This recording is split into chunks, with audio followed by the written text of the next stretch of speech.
دوستو، آنکھ یعنی اولاد کو وراثت سے محروم کرنا، قرآن پاک میں کسی مسلمان کو کسی بات کو اس کی اجازت نہیں دیتا کہ وہ بچوں کو آنکھ کریں۔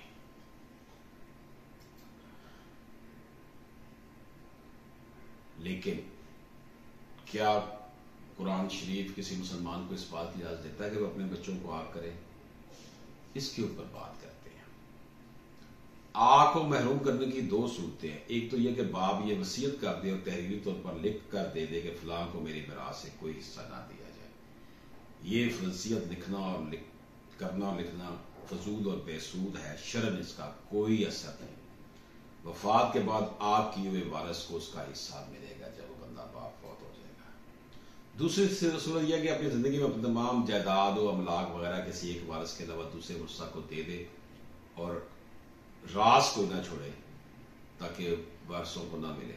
بس اگر اس نے بلا وجہ ایسا کیا تو سخت گناہ گار ہوگا۔ حدیث میں ہے من قطع براث وارثہ قطع اللہ میراثہ من اب یہ حدیث کے پورے الفاظ جو ہیں یہاں پر کوٹ نہیں ہوئے، یعنی جس نے اپنے وارث کو میراث سے محروم کیا اللہ اسے جنت سے محروم کر دے گا۔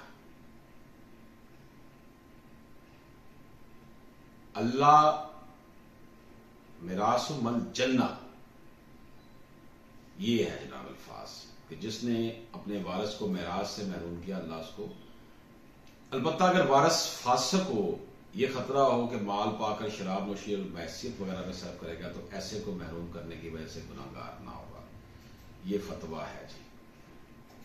لیکن فاسق فاجر ہونے کا مجھے بتائیں کون ڈٹرمن کرے گا کہ یہ غلط ہو گیا ہے، یہ بیٹا غلط ہے اور یہ صحیح ہے؟ اس لیے صرف اس صورت میں جب وہ مذہب چینج کر دیتا ہے پھر وراثت کا وہ حقدار نہیں رہتا، پھر مرتد ہو جائے، باقی ورنہ اس کو وراثت سے محروم نہیں کیا جا سکتا۔ اجازت دیجیے، اللہ حافظ۔